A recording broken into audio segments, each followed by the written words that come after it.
한국 가요계의 전설들이 미국에 온다. 세시봉 LA 콘서트.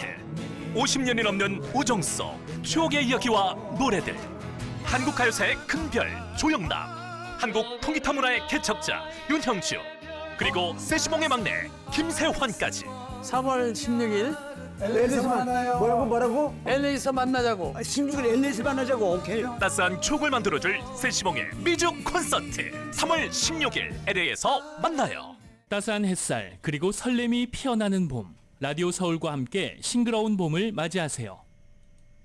강혜신의 오늘의 미국.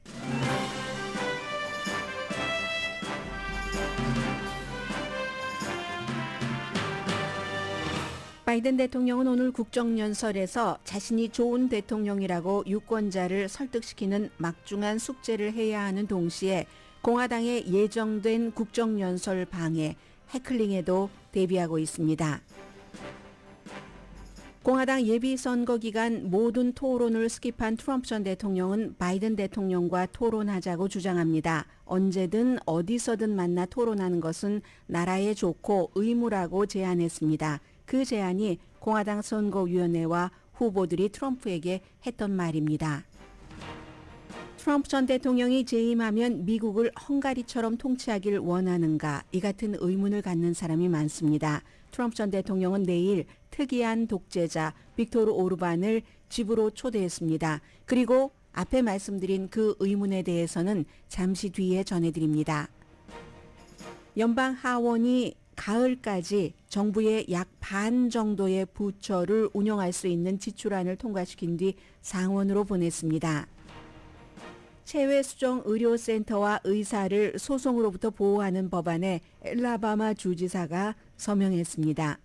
주 대법원이 냉동 배아도 인간이다라는 판결을 한 뒤 엄청난 반대에 따라서 의회가 빨리 마련한 법안입니다. 월마트가 1시간 안에 물건을 배달하는 배송 서비스를 오늘 시작했습니다. 아마존과 타겟이 하고 있는 프로그램이기도 합니다. 나발리 우크라이나 가자 어린이의 배고픔은 아직 세계 뉴스 흐름에 강하게 연결돼 있습니다. 일요일 새벽에 시작되는 일광절약 시간제 데일라이트 세이빙 타임에 적응하려면 오늘부터 잠자는 시간을 하루에 15분에서 20분 정도 앞당기는 게 적당하다고 전문가들이 말합니다. 피로에서 사고까지 이 시기에 부작용이 많이 일어나기 때문입니다. 여러분 안녕하십니까? 오늘의 미국 강혜신입니다. 미국 대통령 선거 예선이라는 1막은 끝났고요. 1막에서 이긴 두 남자가 한 여자에게, 그 여자의 팬들에게 구애를 합니다. 한 남자 트럼프는 하루 전에 예비선거 당일에도 헤일리 표가 급진 좌파 민주당 표라고 엄청 비난을 했습니다. 그리고는 이제 선거가 끝나자 어제는 그 표, 급진 좌파 민주당 표라고 했던 헤일리에게 표를 던진 모든 사람들을 환영한다. 역사상 가장 위대한 운동에 초대한다. 이렇게 자신을 위해서, 나를 위해서 뭉쳐주십시오라고 제안을 합니다. 그리고 이제 바이든 대통령은 헤일리 지지자를 위한 장소가 저의 캠페인 안에 있습니다. 이렇게 말하고 있습니다. 바이든 대통령과 싸웠던 딘 필립스 민주당의 미네소타주의 연방 하원 의원은 이제 선거 캠페인을 끝냈습니다. 그리고 이제 바이든 대통령을 지지했고요. 니키 헤일리는 지지하지 않았죠. 또 그 지지하지 않았다고 트럼프와 싸우던 론 디센티스가 니키 헤일리를 또 떼이는 모습을 보면요. 그건 이제 뒤에 말씀을 드리겠습니다. 로버트 케너디 주니어는 민주당으로 처음에 후보로 들어갔다가 이제는 무소속이 됐는데 네바다에도 투표용지에 이름을 올릴 만한 청원서의 서명을 받았답니다. 지금 민주당이 걱정하는 것은 로버트 주니어라는 이 무소속으로 출마한 케네디 가문의 후보가 트럼프에게 득이 될 것이다 하는 것을 지금 염려를 하고 있고요. 앞에 두 가지를 말씀드리겠습니다. 국정연설을 뒤로 미루고요. 국정연설은 저는 오히려 누가 나오는가 초대 손님이 좀 궁금했고요. 그 앞에는 트럼프의 임기 2기는 어떨까? 트럼프가 이제 대통령이 됐다고 보고, 그리고 이제 상상하는 사람들이 무척 많은데 오늘은 뉴욕타임스가 뭐 시니어 기자 그리고 이제 뭐 유럽의 전문가를 통해서 트럼프 전 대통령이 내일 빅토르 오르반 헝가리의 총리를 초대하는 것 여기에 맞춰서 이 빅토르 오르반처럼 헝가리를 그가 이렇게 딱 손 안에 놓고 주물럭거리잖아요. 그렇게 미국을 하고 싶어 한다. 이런 것에 대한 뭐 여러 가지를 이제 예를 제시를 했는데 그 내용을 좀 전해드리겠습니다. 트럼프 전 대통령은 스트롱맨 보통 이제 스트롱맨 할 때 강한 남자 이렇게도 얘기하지만 독재자죠. 이 스트롱맨으로 세계에서 딱 그 이제 단정을 짓고 있는 그런데 뭐 푸틴이라든가 다른 나라의 독재자와는 좀 성격이 다릅니다. 빅토르 오르반은 그래서 트럼프 전 대통령이 이 사람을 너무너무 훌륭한 지도자라고 늘 자주 칭찬을 하면서 훌륭한 리더라고 어떤 사람은 그가 너무 강해서 싫어하는데 나는 그가 너무 좋다라고 얘기를 합니다. 그러니까 많은 사람들이 빅토르 오르반처럼 되고 싶은 거야. 푸틴처럼 아니면 김정은처럼 이렇게 얘기를 하죠. 뉴욕타임스의 유럽 지국장인 앤드류 히긴스 그리고 데이빗 레온하르드라는 뉴욕타임스의 그 시니어 기자가 이제 이 부분에 대해서 한 4가지 정도의 질문과 답을 했습니다. 이 빅토르 오르반이 독재자인 건 분명한데 98년부터 2022년까지 헝가리의 총리를 했고요. 그리고 약간 쉬다가 2010년부터 지금까지입니다. 유럽의 어느 나라보다도 가장 오래 그 본인이 딱 정권을 그것도 사실은 선거거든요. 그 내용들이 쭉 나오니까 헝가리라는 나라에 대해서도 우리가 한번 돌아보고 트럼프 전 대통령이 이런 것을 원한다네. 뭐 내일 그를 집에 초대한다고도 하니까요. 한번 보겠습니다. 독재자 빅토르 오르반은 정적을 감옥에 가두거나 살해하진 않습니다. 그럼 어떻게 다루는가? 러시아와 벨라루스와는 다르다는 겁니다. 선동 선전의 국가다. 헝가리는 오르반의 당, 그 피데스 당이 언론 환경을 완전히 컨트롤한다고 얘기를 합니다. 푸틴처럼 가두거나 살해하진 않지만 야당 지도자나 본인의 그 반대되는 그런 목소리를 그 목소리 자체를 가둬버린다는 거죠. 어떻게 해요? 친구, 사업하는 막 이권 주고 사업하는 친구들 있죠. 그 친구들에게 독립적인 미디어를 사게 합니다. 그래서 이제 막 키워주죠. 그리고 본인에 대해서 비판이나 비난을 하는 매체에 광고가 들어가지 않게 합니다. 그리하여 크게 이제 많이 언론을 장악을 해서 이 빅토르 오르반을 비난을 하면은 반역자처럼 매국노처럼 잘한다는 거죠. 그리고 연구소와 대학도 친정부 시각이 넘쳐나도록 이 컨트롤을 했다는 겁니다. 2022년도에요. 부다페스트에 미국의 뭐 공화당 가운데서 극우 성향인 사람들이 빅토르 오르반 좋아하는 사람 많습니다. 블라디미르 푸틴도 좋아하고요. 그런데 이 미국의 보수주의자들이 부다페스트에 딱 모였을 때 빅토르 오르반이 뭐라고 얘기를 했냐면 터커 칼슨이 모델이다. 낮에도 터커 칼슨, 밤에도 터커 칼슨, 아니면 일주일 내내 연중 무휴 그렇게 터커 칼슨과 같은 쇼가 있어야지 된다. 그렇게 얘기를 했는데 세뇌는 잘하죠. 터커 칼슨이. 헝가리가 그 목표를 이뤘다는 겁니다. 이 팍스에서 쫓겨난 터커 칼슨을 좋아하시는 분들은 터커 칼슨을 왜 빅토르 오르반과 같은 그런 독재자나 블라디미르 푸틴 같은 독재자가 선택을 하는가를 잘 생각을 해보셔야지 됩니다. 닭끼리끼리잖아요. 그리고 이제 그 목표를 헝가리는 언론을 장악하는 걸 이뤘다는 겁니다. 빅토르 오르반은 민주선거로 승리를 했는데 그런데 선거의 룰을 바꿔서 파워에 머물고 있다는 겁니다. 그걸 이제 뉴욕타임스의 유럽의 그 지국장이 소개를 해주고 있습니다. 앤드류 히긴스 유럽 지국장 맞죠? 그래서 어떻게 하냐면 민주주의를 가장 민주주의에 반대되게 운영하는 사람이 빅토르 오르반이다.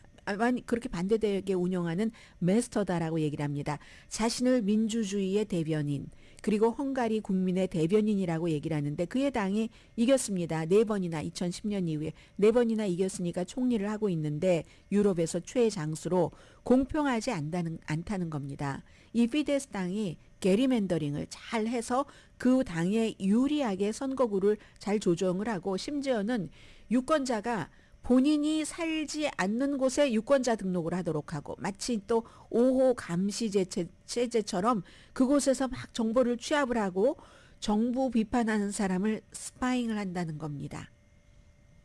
그리고는 여론을 만들거나 여론을 왜곡하는데 이를테면 시민들에게 딱 엄청나게 긴 질문지를 본인들의 입맛에 맞게 쓴 질문지를 보낸답니다. 뭐 국가 회담 뭐 이런 식의 제목을 붙여서 그렇게 해서 발표하는 게 이 헝가리 정부가 최근에 헝가리 사람들은 99%가 유럽 연합의 이민 정책에 좀 온건한 이민 정책에 반대한다는 걸 딱 빌보드에다가 붙여놓고요.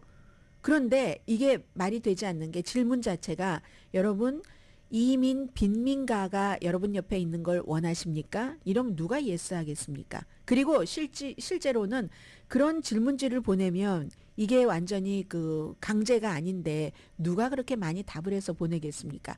질문지에 대한 답변을 하지 않아도 그 결과를 99%가 이렇다 하면서 딱 그 빌보드에 붙이고 우리는 헝가리의 그 총리로서 나는 1%를 위해서 일할 필요는 없다. 이렇게 얘기를 한다는 겁니다.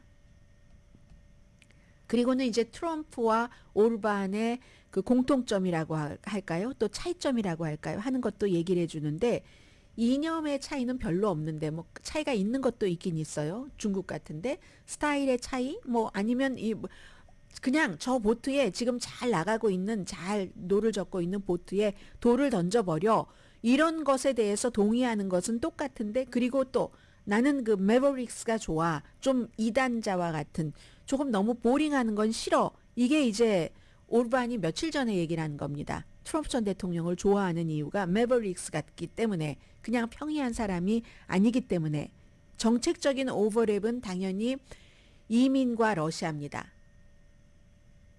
트럼프나 이 헝가리의 총리나 전부 뭐 이민에 대해서도 반대를 하고 그리고 블라디미르 푸틴이 이기기를 원하는 사람들입니다. 서구가 우크라이나에 무기 주면 큰일 난다. 이제 전쟁이 일어나고 큰일 난다. 이런 얘기를 하고 있고요. 물론 이건 뭐 바이든도 그 전쟁 초기에 많이 했었고 지금도 조심하는 부분이기도 합니다. 중국에 대해서는 다릅니다. 오르반은 중국을 동방으로 향하려고 하는 그 오프닝 중심에 두고 아시아와 연결하려는 그리고 또 중국으로서는 유럽연합에서 마지막으로 중국을 받아들이는 그런 뭐 국가 그러니까 신뢰를 할 수밖에 없겠죠. 그래서 중국에서 무슨 자동차라든가 배터리 공장을 헝가리에 많이 그 막대한 투자를 하고 있습니다. 전기차의 경우가 그렇죠. 그래서 만약에 트럼프 전 대통령을 지지하는 사람들은 또 빅토르 오르반과 같은 사람 뭐 강하고 시원하고 좋아하고 또 좋아할 수도 있으니까 그러나 반면에 트럼프 전 대통령의 그 임기 2기 집권을 좀 두려워하는 사람은 무엇을 생각을 해야지 되는가. 내일 플로리다 트럼프 전 대통령 집에 온다고 하는 이 오르반에 대해서 다행히도 헝가리는 작은 나라입니다. 인구가 한 1,000만 명밖에 안 돼요. 헝가리 하면은 우리가 과거에 뭐 여러 가지의 이념이라든가 아니면 문화라든가 사상 이런 사람들이 있기 때문에 그렇지 인구가 1,000만 명밖에 안 되니까 얼마나 작습니까? 그리고 헝가리는요. 민주주의 자체도 34년밖에 안 됐습니다. 동유럽 국가니까. 그래서 오르반 모델이 미국에 쉽게 복제되지는 않을 것이다. 트럼프 전 대통령이 저렇게 권력 언론도 장악하고 뭐도 장악하고 나도 저거 하고 싶어. 북한에 갔다 오면 김정은에게 그 고개 숙여서 나이 든 사람들이 90도 각도로 인사하는 거 봐. 이런 걸 부러워하는 거잖아요. 뭐든지 in my control 돼 있는 것이.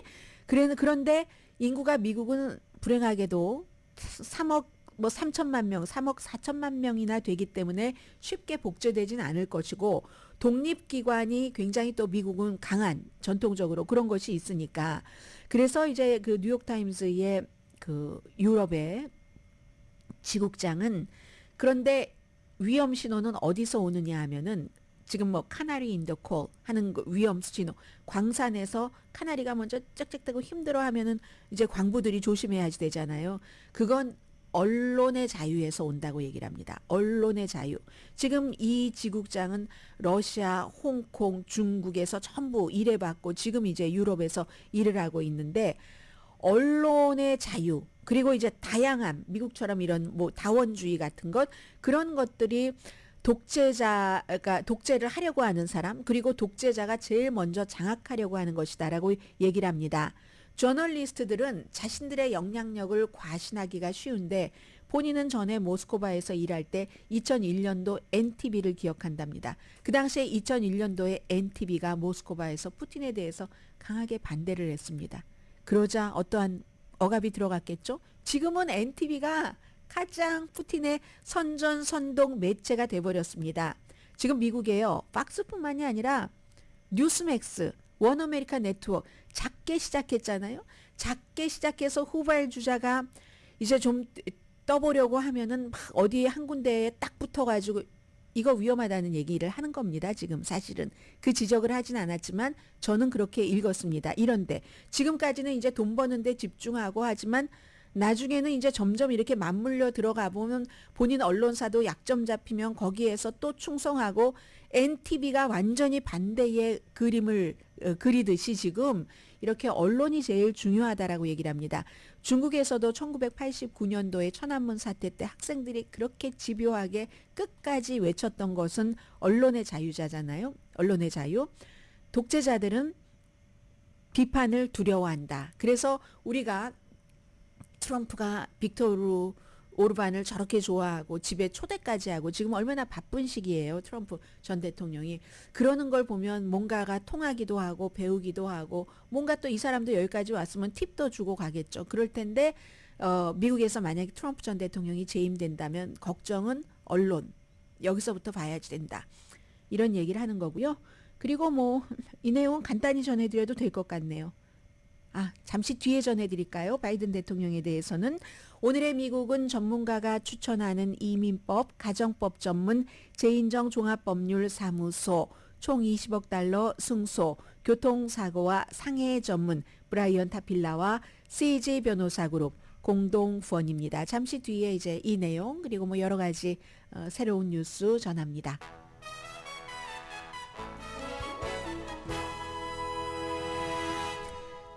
라디오 서울 방송 오늘의 미국 듣고 계십니다. 오늘 뭐 국정연설 바이든 대통령 희망을 얘기를 해야지 될 테고요.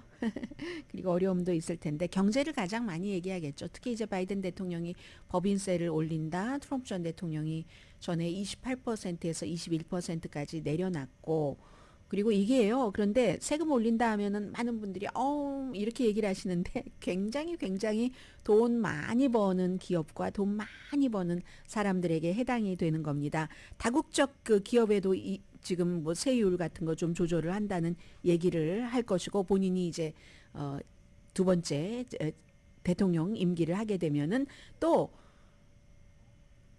최저 세금을 1억 달러 이상 재산을 갖고 있는 사람들 있잖아요. 그럼 1억 달러 이상 재산 갖고 있는 사람 최저 세금을 25%로 한다. 그러면 많은 분들이 아니 나는 1억 달러 아닌데 왜 내 세금은 25%보다 높지? 대체로 이제 25%보다 높으신 분들도 많이 계실 테니까요. 뭐 싱글이라든가 등등.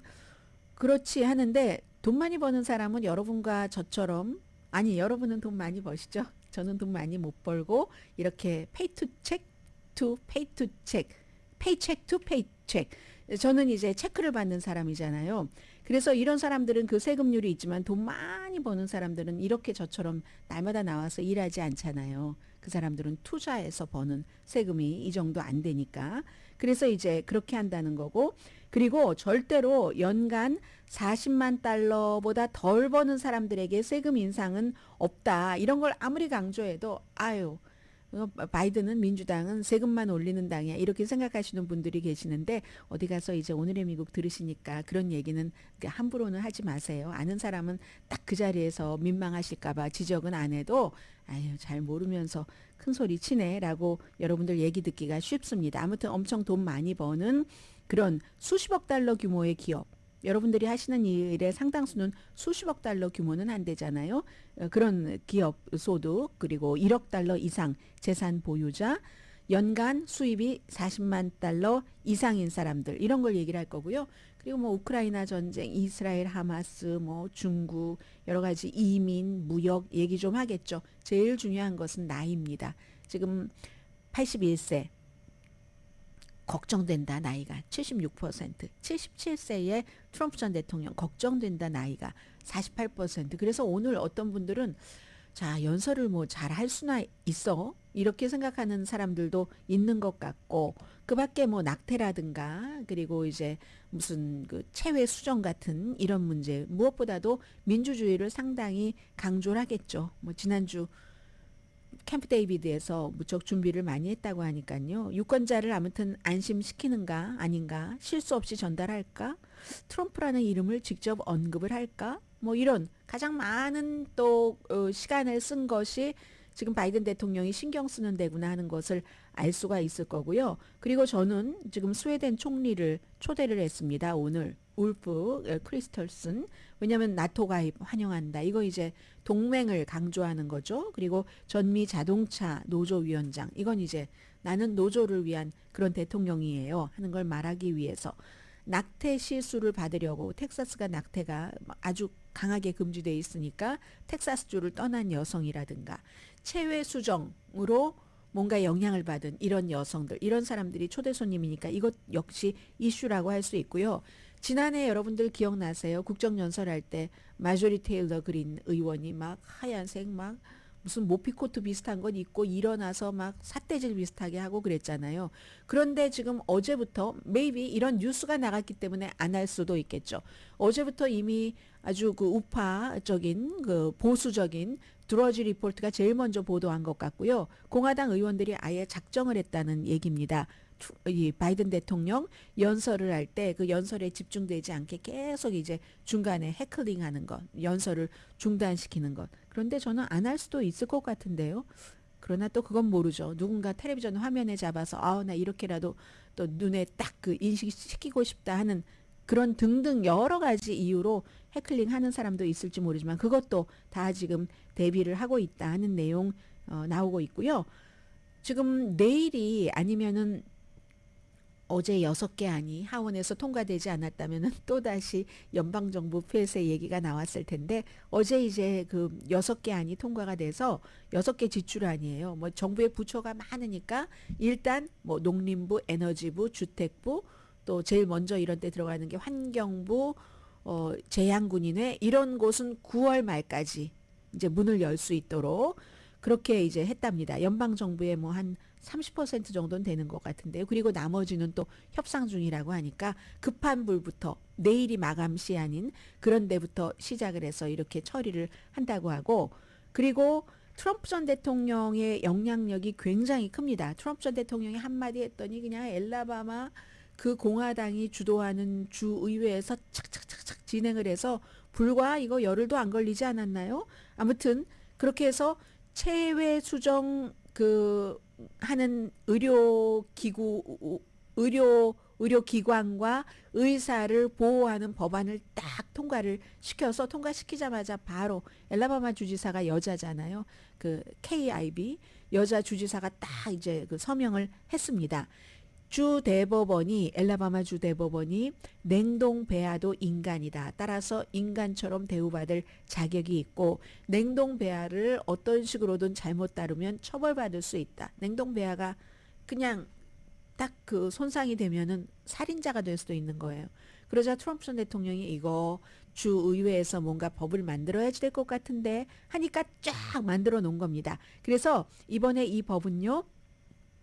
초당적인 지지가 있었고 고소당하는 것을 없게 의사라든가 아니면 무슨 의료기관이 고소당하지 않도록 그렇게 하는 그 신속하게 서명을 해서요. 당장 뭐 엘라바마 주립대학 같은데 이 체외 수정 이거 너무 리스크가 크다 해서 중단했었잖아요. 오늘부터 다시 시작을 한다고 하는데 그런데 뭐 잘못 따르면 의사가 형사처벌을 받는다는데 의사가 면허도 있고 하는데 형사처벌 받는 것을 어떻게 감수를 하겠습니까?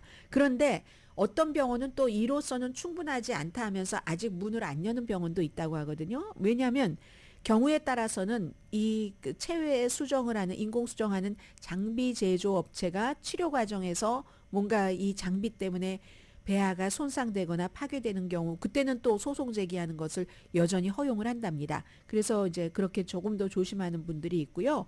미국 사람들의 3분의 2는 냉동 배아를 인간으로 이렇게 그 판결을 한 것에 대해서 반대라고 42%는 본인이나 주변 사람이 이렇게 체외 수정을 통해서 아이를 가진 그런 뭐 경험이 있는 사람들입니다. 그리고 고소득층일수록 사실은 공화당일수록 더 지지를 하기도 합니다. 이 소득에 따라서. 네, 근데 굉장히 이거 패스트 트랙이네요. 패스트 트랙으로 이렇게 할 수 있는 일들도 많아요. 보면은 정치인들이 안 해서 그렇죠. 연방 대법원이 그 판결 내린 날이 2월 16일이거든요. 그런데 지금 한 달도 안 됐잖아요. 3월 6일인데 어제 이 같은 법을 만들어내서 법을 만드는 것뿐만이 아니라 완전히 그 주지사 서명까지 갔으니까 법을 만들 때는 누가 상정하면 뭐 토론하고 날짜 또 잡고 소위원회를 통과하고 이런 거 있잖아요. 완전 패스트 트랙으로 트럼프 말이다. 트럼프 말빨이다. 이렇게 생각을 합니다. 그리고 또 트럼프 전 대통령이 공화당 예비선거 때 모든 토론을 스킵했습니다. 그런데 지금 이제 바이든 대통령에게 토론을 하자고 그 제안 내지는 요구한다고 했네요. 언제 어디서나 어느 곳에서나 토론을 하기를 뭐라고 했나요? 단어 표현이 잠깐만요. 한다. 이제 토론하기를 뭐 아무튼 뭐 제안을 하는 거죠. 제안을 하는 건데 너무 이 토론하는 것이 나와 바이든의 토론은 나라와 미국 사람들에게 결정적이고 중요하다. 그렇기 때문에 calling for debate라고 했네요. 한 번도 아니고 뭐 anytime, anywhere, any place 항상 반복이 많아요. 이 트럼프 전 대통령은 anywhere, any place에서 이렇게 토론을 하자라고 calling을 했고요. 그리고 또 그렇게 말한 뒤에는 토론은 부패한 민주당 전국위원회가 주최해도 좋다. 구태여 여기에 또 꼭 이렇게 씁니다. 부패한 민주당 전국위원회나 그 아래의 기관이 운영을 해도 난 좋다. 물론 대선 후보끼리의 토론을 하면은 그걸 그냥 어느 한쪽에 치우쳐서 민주당이 다 맡아서 해라 하겠습니까? 아무튼 그렇게 얘기를 했고요. 처음에부터 안 나갔고 나중에는 이제 니키 헤일리와 두 사람만 남았을 때 니키 헤일리가 끊임없이 또 토론을 하자고 얘기를 했습니다. 그때도 난 그럴 필요 없어. 왜냐하면 이유는 유일하게 내가 여론조사에서 훨씬 앞서가니까 여론조사 보면 이기는데 뭐 이렇게 얘기를 했습니다. 바이든 팀은 당장은 안 받겠죠. 지금 마가 베이스로부터 주목을 받으려고 그러는 것 같은데 바이든을 황금 시간대에 보고 싶으면 오늘 저녁에 보세요. 국정연설에서 국정연설을 수천만 명과 같이 합류해서 보시라. 그렇게 되면은 한두 가지는 뭐 배울 수 있을지도 모르겠습니다. 예를 들어서 사람들을 어떻게 분열시키지 않고 모으는 것이라든가 사람들을 위해서 직접 일하는 방법 한두 가지는 배울 수 있을지 뭐 이런 얘기를 했고요. 그리고 이 런 디센티스 플로리다 주지사도 참 뻘쭘해 보이네요. 트럼프 전 대통령을 어제 니키 헤일리가 공식적으로 지지하지 않았다고 비난을 했습니다. 뉴스맥스 프로그램에 나가서 했거든요. 뉴스맥스 프로그램이니까 당연히 그걸 보는 사람들이 트럼프 엄청난 지지자일 거고 이 런 디센티스는 그러니까 런 디센티스도 트럼프 앞에 무릎을 꿇은 겁니다. 어제 미치 메코델 공화당 상원 원내대표가 무릎을 꿇은 것처럼 불과 얼마 전까지만 하더라도 런 디센티스도 부통령 후보로 내가 뭐 고려해보겠어 이렇게 얘기하니까 나 그거 안 해 하더니 며칠 만에 이제 딱 꼬리 내리고 니키 헤일리를 왜 비난하냐면 공화당의 그 전국위원회에서 예비선거 후보 토론회를 준비할 때 토론을 하면서도 공화당은 하나기 때문에 뭉쳐야지 되잖아요. 그 같은 당내에서 막 이파 저파 무슨 뭐 비트럼프, 친트럼프 막 이렇게 갈리면서 뭐 이렇게 하면 안 되잖아요. 그래서 나중에는 누군가가 후보가 되면은 그 후보를 지지하겠다고 서명을 다 받았습니다. 토론에 참석하는 사람들. 당연히 디산티스도 서명을 했고 그리고 니키 헤일리도 서명했습니다. 제가 얼마 전에 여러분들께 지적을 해드린 것처럼 니키 헤일리도 서명을 했거든요. 했는데 니키 헤일리는 어제는 이제 본인이 더 이상은 선거 캠페인을 안 합니다라고 하면서도 트럼프 전 대통령을 공식 지지하지 않았다고 막 어제 비난을 했습니다. 충성서약 했잖아. 충성서약 하고는 왜 충성서약을 안 지켜? 이런 얘기인데 니키 헤일리도 그래요. 손까지 들었어요. 이 그때 박스에 그 진행자가 물어봤었을 때 토론할 때 다른 사람 트럼프가 후보가 되면은 지지하겠는가 할 때 딱 손 들었거든요. 근데 아직 기간 남았잖아요. 정식으로 뭐 후보로 확정을 공화당에서 공표한 건 아니니까 아무튼 이런 일들이 있습니다. 저 뉴스를 좀 자세히 들여다보면은 정확한 타임에 자신의 소신에 맞게 얘기를 하는 사람도 있고 어떤 때는 약간은 불편하다 할지라도 이때는 조금 나와 영 다르고 영 아니라도 이걸 포용을 해야지 되겠어 하는 사람이 있습니다. 그런가 하면 치사해 보이는 사람들이 있어요. 왔다 갔다 요리조리 아주 기회주의자처럼. 그런데 그런 사람들은 아주 또 잘합니다. 여러 인간의 왜 골프 칠 때 모든 사람이 다 보인다고 하잖아요. 그것과 마찬가지로 이 정치에서도 뉴스를 보면은 저는 사실은 정치 자체가 재밌진 않거든요. 근데 거기서 사람의 군상들이 그냥 다 나와요. 어떻게 살 것인가. 많은 사람들은 아니 손해보지 않고 기회주의처럼 사는 게 제대로 사는 거지 라고 얘기를 할 테고 제일 중요한 건 나중에 그래서 끝까지 행복한가 아닌가잖아요. 그래서 잘 모르겠어요. 잘 모르겠는데 이렇게 공화당에서 지금 한 사람 한 사람 계속 트럼프 발밑에 머리를 조아리는 타이밍입니다. 잠시 뒤에 경제 뉴스 전합니다. 잠시 뒤에 제가 전해드릴 뉴스는요. 오래전부터 한인타운의 한인마켓은 이런 프로그램을 하면 참 좋을 텐데 제가 생각을 했었던 거거든요. 근데 또 어떤 분들은 그게 불가능하다고 하는데 아니 미국 마켓에서 가능하면 한국 마켓도 가능하지 않을까 싶기도 하고요. 소비자로서 생각을 해봤습니다. 잠시 뒤에 전해드립니다.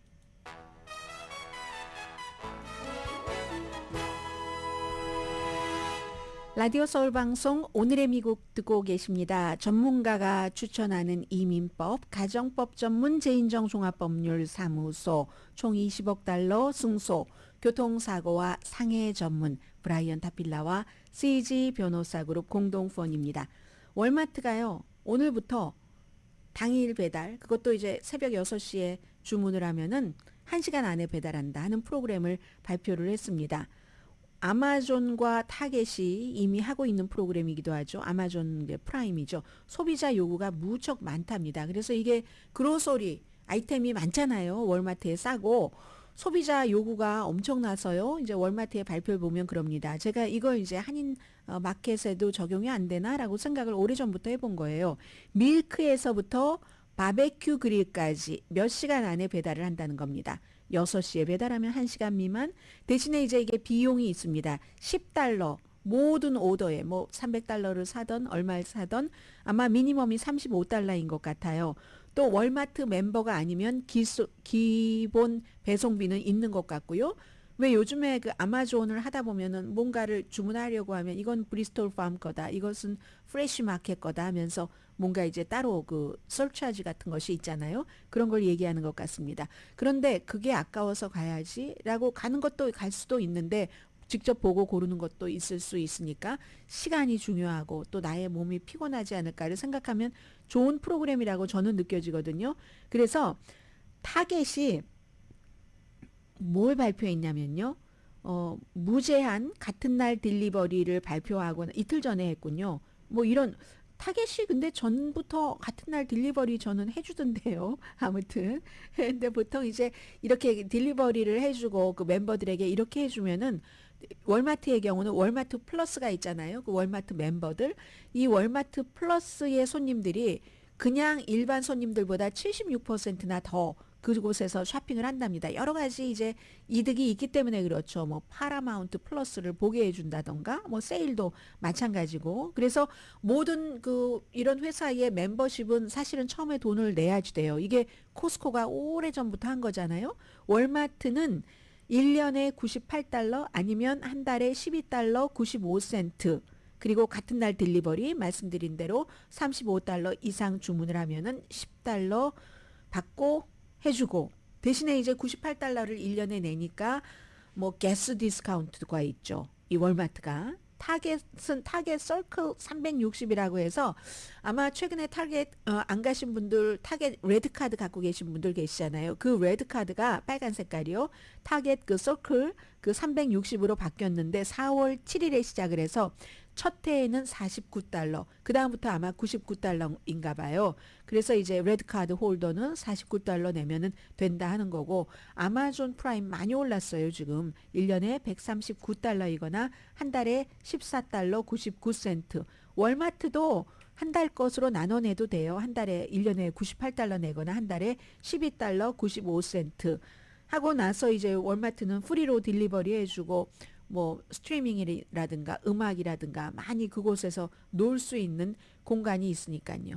그리고 월마트가 오늘 이런 발표를 한 것은 아마도 이 데일라이트 그 세이빙 타임에 맞춰서 한 게 아닌가라는 생각이 들고요. 아마 이런 일들을 하려면 무엇보다도 온라인 메뉴를 잘 만들어 놔야지 될 것 같은데, 제가 이제 아무래도 그 온라인을 많이 그 쓰다 보니까 한국 분들이 만든 온라인 사이트와 미국 분들이 만든 온라인 사이트, 아주 대표적으로 은행 그 웹사이트를 보면은 정말 차이가 납니다. 어떤 차이가 나냐면, 다는 아니지만 제가 거래하는 곳만 그런지 모르겠지만 미국 사람들이 만든 게 훨씬 자세하고 편리하게 돼 있어요. 말하자면 전화기 애플처럼, 애플과 삼성의 차이처럼. 그리고 이제 한국 분들이, 한국 회사의 그 웹사이트가 아무래도 한국 분들이 만들었겠죠. 굉장히 복잡하고 뭔가 제약이 있고 이렇거든요. 그래서 만약에 어느 분인가가 이렇게 그로서리 스토어 하시는 분들이 딜리버리를 하실 때 웹사이트 만들 때 좀 잘 만들어 주셨으면 좋겠다, 이 말씀 드리고요. 지금 시간이 있는 것 같아서 제가 비트코인을 좀 전해드리겠습니다. 이코노미스트에 실린 기사인데 어제 제가 읽었는데 대강 메모만 해놔서 전해드리겠습니다. 비트코인이 지금 엄청나게 상승을 했잖아요. 결국은 엄청 내려갔었던 적도 있고, 올해에 이 암호화폐가 63%가 올랐는데 3월 5일이 이제 69,000달러 최고치 치고 조금 내려가고 했었죠. 지금은 어떤지 모르겠어요. 이게 이제 이자율 인상도 있었고, 내려갔을 때는 또 이제 FTX 파산도 하고 이런 것으로 막 내려가다가 이 비트코인이 놀라운 회복을 했죠. 처음에 이 비트코인 나왔을 때는 도둑질하는 참신한 방법이야, 이런 얘기들 많이 했습니다. 특히 이제 한국에서 그런 얘기가 많이 나왔었는데, 비트코인이 이제 최근에 오른 이후부터 얘기를 하면은 비트코인은 한 가지 그냥 단독으로 오르지는 않습니다. 항상 모든 게 올라갈 때 같이 올라가는데, 세계의 주식값이 뭐 기록적으로 올라간다든가, 지금 뭐 금값도 올라가고 채권값 안 올라가는 게 뭐가 있겠습니까? 그런데 이제 이게 인공지능에 대해서 조금 뭐 과대하다고도 싶을 수 있는 그런 기대, 뭐 촉매제라고 할까요? 그런 것, 또 세계 경제 상황도 괜찮다고 하고 이자율 인하에 대한 기대 등등, 이런 모든 것들도 또 비트코인에 영향을 미친다고 하고요. 그런데 비트코인은 다른 뭐 채권이라든가 주식이라든가 이런 것보다 훨씬 대부분의 또 다른 자산보다는 더 나은 성과를 낸 겁니다. 더군다나 올해 1월 10일로 기억이 되는데요. 이 뭐 피델리티 등등해서 10군데 투자 회사가 비트코인 그 상장 지수 그 ETF를 승인을 했잖아요. 지금 그 ETF 굉장히 많은데 뭐 한 37달러짜리부터 67달러까지 많습니다. 그래서 사람들이 비트코인을 사려면 복잡한데 이렇게 ETF를 사면은 쉽게 살 수 있으니까 여러분들 뭐 거래하는데 거의 다 들어가 있습니다. 그래서 이제 그러니까 사람들이 더 많이 사죠. 더 많은 사람들이 사고, 더 많은 사람들이 사면은 가격이 올라가고, 가격이 올라가면 또 내가 이렇게 돈 벌었어 하고 또 사람들이 얘기를 하게 되고, 그럼 또다시 돈이 투자가 되고, 이런 서클의 반복이었는데, 비트코인이 나온 지가 14년이 됐는데요. 이 메커니즘이 해킹된 적이 없습니다. 그러니까 결국은 이 토큰은 아무데도 가지 않는다라는 것을 어느 정도는 14년이 됐으니까 증명을 한다는 거고요. 그리고 결제로는 불편하고 결제는 안 되고 결제가 많이 늘어나지 않는 건 사실입니다. 물론 이제 막 암흑가에서 거래되고 이런 것은 있지만, 그런 것은 그 결제로서의 역할은 제한적인 게 분명한데, 그런데 이게 꼭 결제로서뿐만이 아니라 사람들이 뭐 주식에 투자를 하잖아요. 물건을 만드는 회사도 있고, 아니면 나스닥처럼 기술주는 미래에 있을 거야 하는 기대 심리에 투자하는 것도 있고, 비트코인도 결제 자체는 그렇지만 기대 심리 같은 것, 이거는 이제 다른 그 자산과 마찬가지로 갈 수 있다라는 얘기를 하고 있는데, 두 가지를 얘기를 하는데요. 이 비트코인을 사는 게 기본적으로 암호화폐 자체에 대한 전망도 있지만 기술 과정, 이게 다 그 뒤에는 블록체인이 있으니까 그 기술 과정에 베팅을 하는 건데 2021년도 중반에 기술주는 막 늘어났는데 일론 머스크가 암호화폐 페이먼트에 대해서 결제 뭐 좀 부정적인 트윗을 하니까 비트코인은 급락했었잖아요. 2022년도 말에도 내려갔었는데 주식시장 잘 나갔을 때 그런데도 올라가잖아요. 그것은 비트코인을 금으로 생각하는 사람들이 있다는 겁니다. 디지털 금인 거죠. 왜냐하면 비트코인은 공급이 제한돼 있는 거니까 늘어나는 게 아니니까. 땅속에 금이 있으면 비트코인은 디지털 금이다. 뭐 그런 것. 그래서 이제 이런 뭐 두 가지 요소를 다 담고 있겠죠. 아무튼. 그래서 이제 뭐 결제 시스템으로 쓰여지지 않는다 할지라도 이제 비트코인이 14년이나 이렇게 왔으니까 특히 이제 ETF 같은 프로그램도 만들어졌으니까 주식 투자를 대체적으로 많이 하시는 분들은 이걸 이제 ETF 같은 거 제가 좀 전에 말씀드린 것처럼 뭐 24달러짜리도 있고 27달러, 67달러 뭐 이렇게 많으니까 24달러보다 더 작은 것도 싼 것도 있습니다. 그러니까 그냥 내가 투자하는 분량의 아주 작은 부분을 그냥 하나의 포트폴리오에 가지고 있는 것. 이 정도로는 사람들이 좀 하지 않을까 이렇게 생각을 하고 장기적으로는 글쎄요. 꾸준한 지금처럼 갑자기 확 오르고 이런 것은 없지만 그 미래는 지금까지는 이제 엄청난 이득이 발생한 분들이 많이 있잖아요. 근데 그 미래는 더 느리고 다른 것들과 마찬가지로 안정적일 수도 있다. 그러니까 뭐 비트코인은 다 망해버려. 이런 얘기는 아닌 것 같아요. 이코노미스트의 얘기를 보면 저는 그냥 제가 잘 모르니까 이코노미스트의 그 기사를 여러분들께 뭐 전해드렸을 뿐이고요. 이제 비트코인에 대해서 많이 알고 계시는 분들은 이 얘기 속에서 더 많은 것을 찾아가셨을 것이고 전혀 상관없는 분들은 아 요즘 세상에 저런 것도 사람들이 한다고 하는 뜻에서 전해드렸습니다.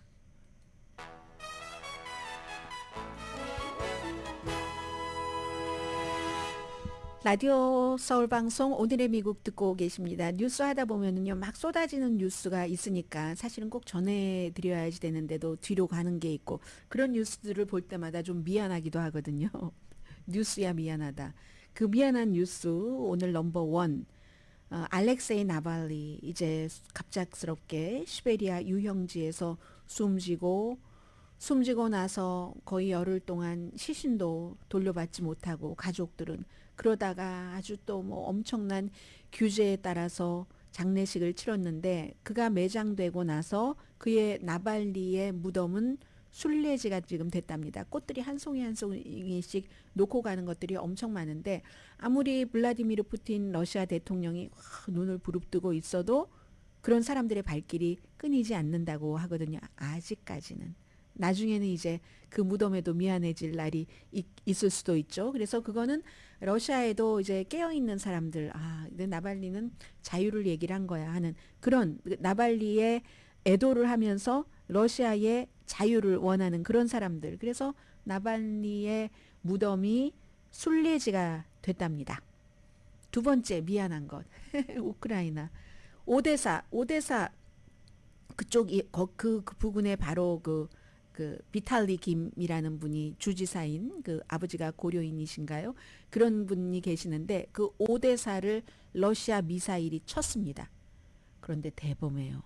러시아 미사일이 오데사를 어떤 도시를 쳐서 5명이 숨졌거든요. 그런데 바로 그때 그 장소에 볼로디미르 젤렌스키 대통령과 그리스 총리 크리아코스 미초타키 그리스 총리가 그곳에서 미팅을 하고 있었답니다. 나중에 이 그리스 총리가 얘기하는데요. 갑자기 막 사이렌 소리가 들렸고 폭발음이 들리기는 했는데 우리 가까이에서 쉘터에 갈 시간은 없었다. 너무나 인생에서 긴장된 경험이었다. 그 굉장히 러시아가 지금 대범한 거죠. 설마 볼로디미르 젤렌스키와 그리스 총리를 쳤겠습니까? 그 미사일로? 그냥 그렇지만 그리스 총리와 볼로디미르 젤렌스키가 바로 그곳에서 오데사에서 만난다는 거를 그 시각에 몰랐겠습니까? 알았잖아요. 알면서도 한 것은 정말 대범한 행위라고 할 수 있고요. 그리고 세 번째, 미안한 뉴스. 가자의 배고픔. 저도 지금 오늘 조금 배가 고프거든요. 그랬더니 속도가 조금 느려지고 하네요.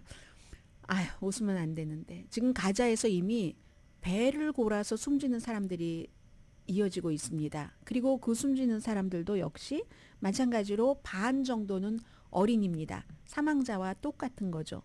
지금 가자 지구에서 10월 7일 이후에 이스라엘이 이제 가자 지구를 이제 또 우리가 쳐들어 옴을 받았으니까 쳐들어가야지 하고 쳐들어가서 3만 800명이 숨졌고 이것보다 많을 겁니다. 분명히. 그리고 배 이상의 사람이 다쳤습니다. 이스라엘은 1200명 그리고 인질로 잡혀간 사람들이 있죠. 200 몇십 명. 그런데 제가 이 뉴스를 보면서 가자지구 막 냄비 들고 정말 이거 밥 한 술 주세요 이거잖아요. 한 푼 주옵쇼가 아니라 밥 한 술 주세요잖아요. 어린이들이. 근데 이제 그걸 보면서 막 그런 마음은 이제 뒤로 하고 야 이거 과거에 미국이 하던 일을 지금 중국이 하고 있네 하고 오늘 아침에는 아주 섬뜩했습니다. 중국의 왕위 외교부장이 뭐라고 얘기를 하냐면요. 국제사회가 지금 저거 봐라. 가자지구에서 어린이들이 저렇게 숨지고 있는데 당장 휴전부터 시켜야지. 적대행위 중단을 최우선 우리가 해야 될 걸로 해서 빨리 해결을 해야지. 이게 뭐야? 인도주의적인 구호를 도덕적으로 책임감을 느끼면서 행동으로 해야지. 이거 맨날 미국이 얘기하던 거 아닌가요? 지금 미국이 이스라엘 하마스 전쟁에 대해서 피해를 보고 있는 가자지구 팔레스타인 주민에 대해서 중국이 하는 얘기입니다. 뿐만이 아니라 말레이시아 총리도 안와르 이브라임 총리도 똑같은 얘기를 합니다. 서구를 비난합니다. 그 사이에요. 미국은요. 이스라엘에 엄청 무기 팔아먹고 있습니다. 이땐 판다가 아니에요. 팔아먹고 있습니다. 그런데 아주 묘하게 의회에서 무기 팔 때 승인이 필요하려면 이만큼 액수가 돼야지 되는데 막 그 액수 달랑달랑하게 이렇게 해서 막 수천 개의 폭탄을 포함해서 계속 가자지구 어떻게 해야 된다 어린이들이 무슨 죄냐 얘기하면서 무기는 왜 팔아먹냐고요.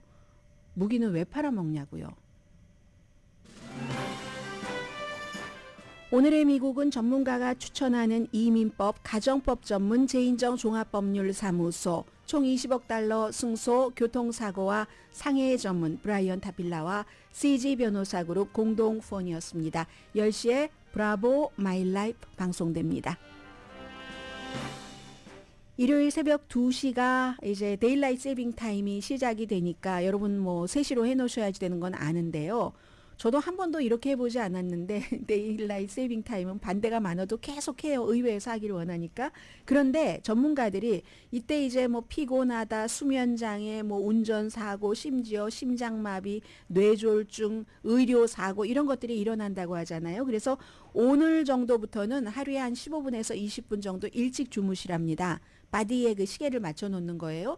운동하시는 것도 그렇게 되면은 조금 일찍 하셔야지 되겠죠. 어린이와 애완동물이 있는 가정은 특별히 신경을 쓰셔서 오늘부터 다음 주에 피곤하지 않도록 우리가 우리 몸의 그 시계를 좀 적응하도록 그렇게 맞춰 두시라 하는 게 전문가들이 지금 지적하고 있는 얘기입니다. 일요일에 시작됩니다. 강혜신이었습니다.